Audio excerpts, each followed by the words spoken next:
베드로후서 1장 8절에서 11절입니다. 예수님을 믿는 건 예수님의 성품을 가지는 겁니다. 하나님이 거룩하시니 너희도 거룩하라 하는 말씀 생각해 보세요. 그냥 교회 왔다 갔다 하고 교회 일하는 이게 믿음이 아니고 하나님을 닮는 겁니다. 하나님을 닮으려면 하나님의 아들이 사람이 되신 예수님, 이 땅에 사람으로 사시고 죽임을 당하시고 부활하신 예수님을 알아야죠. 그래서 주 예수를 알므로 또 너희를 부르신 이를 알므로, 이게 2절 3절의 말씀인데 우리의 믿음은 예수를 알므로 자랍니다. 자란다. 성경을 많이 아는 것도 믿음이 자라는 것일 수도 있는데 정확하게 말하면 예수님을 더 닮아가는 게 믿음이 자라는 겁니다. 그러니 예수를 믿고 변화가 없다. 사람들에게 그 변화가 보여지지 않는다면 믿음이 있다, 살아있는 믿음이 있다 라고 하긴 곤란하죠. 예수를 닮아가는 그 과정이 5절, 6절, 7절에 있었어요. 믿음의 떡에 지식을, 지식의 절제, 절제의 인내, 인내의 경거, 경건의 우애, 우애의 사랑을 더하라. 이 순서가 절대 순서는 아니라도 이 순서를 거의 똑같이 밟아갑니다. 그 믿음을 처음 가졌을 때 사람들에게 변화를 보여주고 좋은 소리 듣고 또 말씀을 배우고 스스로 절제하고 또 참고 참되 하나님 앞에 엎드리고 형제들에게 잘하고 해서 하나님의 사랑을 배우는 겁니다. 그 하나님의 사랑을 가질 때에 그게 하나님을 닮은 모습이에요. 하나님의 사랑이신 거 아시죠? 자, 이런 믿음을 가지고 있다면 그러면 참 좋은 믿음이죠. 그 8절에 이런 것이 너에게 있어 흡족한 적 너희를 우리 주 예수 그리스도를 알기에 게으르지 않고 열매 없는 자가 되지 않게 하려니와. 제 앞에 그 7절까지의 그런 믿음의 모습이 있다면 됐다는 겁니다. 근데 이 흡족하다, 이게 그냥 괜찮네, 좋네 이런 내용은 아니고, 이 단어는요 이 히브리적의 의미는 확대되어 가고 증가하는 그런 내용입니다. 이런 것이 너에게 있어 자라간 적, 이렇게 번역하는 게 더 좋을 것 같네요. 너의 믿음이 더 성장한 적, 이렇게 하면 예수 그리스도를 아는데 더 열심인 거죠. 만일에 예수 그리스도를 아는데 게으르면 이런 증가 혹은 이런 성장이 없다는 겁니다. 또 열매가 없다는 거죠. 자, 이 표현들 잘 보세요. 열매, 그리스도의 알기를, 너에게 있어 성장한 적. 자, 이런 내용은 그 믿음에서 이 믿음이 그냥 믿습니다 하는 말로만 그치지 않고 행동의 변화, 삶의 변화, 사람들에게 미치는 영향력, 이 모든 것을 포함하는 말입니다. 자, 이런 것이 없으면 맹인이래요. 보지 못하는 사람이래요. 혹은 멀리 보지 못하는 근시안을 가졌대요. 그래서 그의 옛죄가 깨끗하게 된 것을 잊어놓으니라. 죄 사함 받은 걸 잊는데요.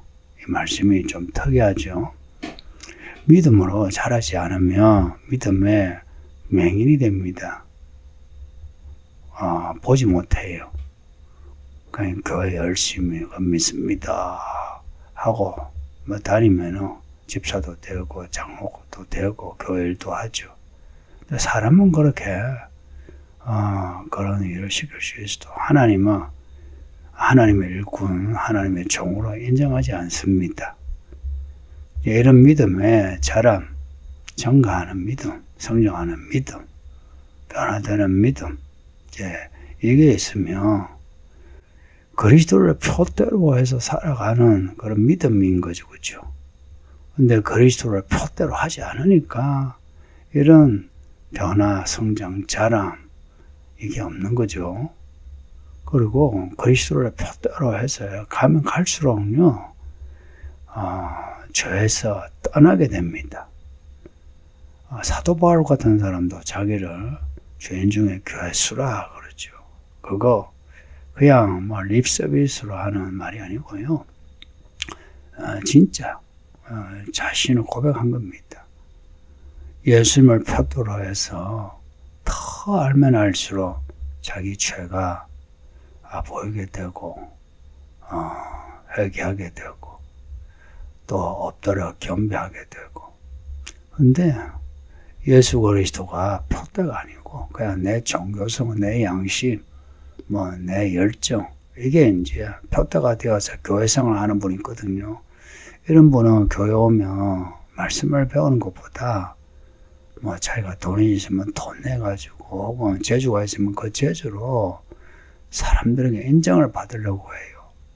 뭐 사람들에게 인정을 받고자 하는 건 아니라도 자기 가진 걸로 뭔가 하려고 해요. 그러면 배우기 힘들어요. 네, 그런 사람은 또 교회에 오래 붙어 있지도 못해요. 만일 그런 사람을 인정해주고 뭐 세워주면 오래 붙어 있죠. 근데 서울이기는 교회는 그렇지는 않죠. 말씀으로 자라야 인정받는 거 아시죠? 그리고 이런 믿음으로 자라야 옛 죄에서 떠나 그리스도를 닮아가죠. 그리스도를 닮아갈수록 죄에서 멀리 떠나게 됩니다. 그러니 성도들이여 더욱 힘써 우리를 부르신, 우리를 택하신 하나님의 은혜, 그 약속을 굳건히 하세요. 부르심과 택하심 이 말씀하고 앞에 4절에 보배롭고 지극히 큰 약속, 또 3절에 생명과 경건에 속한 모든 것, 또 1절에 보배로운 믿음 다 같은 내용입니다. 이 말씀이 같은 맥락에 있어요. 그러니까 이런 예수를 알아가는 믿음으로 우리는 우리에게 주신 말씀을 굳건히 하는 겁니다. 말씀을 버리지 않는 거예요. 말씀을 버리는 거는 하나님을 버리는 겁니다. 그리고 부르심과 택하심을 굳게 한다 할 때 신앙 고백에서만 그치는 게 아니고 이것을 행동합니다. 10절에 보면 너희가 이것을 행한저 행하는 겁니다. 우리가 이렇게 말씀을 행할 때에 우리는 마귀의 시험에서 혹은 마귀의 대적에서 벗어나고 이길 수 있습니다. 말씀을 행동하지 않으면 언제든지 귀신에게 밥이 됩니다. 말씀을 행할 때에 믿음이 살아 있어요. 또 행할 때 믿음이 굳건해져요. 또 행하되 그냥 뭐 향방 없이 열심만 있는 게 아니고 믿음의 덕에 지식에 절제 인내 경건의 우애의 사랑 이렇게 믿음의 이야기를 가질 때에 우리는 어떤 장애도요 넘어서게 되고요, 어떤 대적도 이기게 되고요, 어떤 시험도요 그거 이기게 됩니다. 이같이 하면 11절에 보면 이같이 하면 우리 주 곧 구주 예수 그리스도의 영원한 나라에 들어간다. 예수 그리스도의 영원한 나라가 하나님 나라죠. 요한계시록 뒤에 나오는 새 예루살렘이기도 하고요. 그 영원한 나라에 들어가는 거 언제 들어가느냐? 지금 들어갑니다. 하나님 나라가 어디에 있느냐? 지금 우리 가운데 있는데 믿음 있는 자가 하나님 나라를 보게 되고 그것을 가지게 되고 누리게 되죠. 그리고 예수님이 오실 때에 혹은 우리가 죽어 예수님을 만나게 될 때에 그 나라에 들어가는 겁니다. 들어가면 넉넉히 너에게 주시리라. 넉넉히. 우리가 앞에서 베드로 전서에서 본 게 겨우 구원을 받는 거 나오죠. 근데 11절에서는 넉넉히 구원하시리라. 겨우 구원받는 거 하고 넉넉히 우리가 주시는 거. 이 둘 차이가 뭘까요?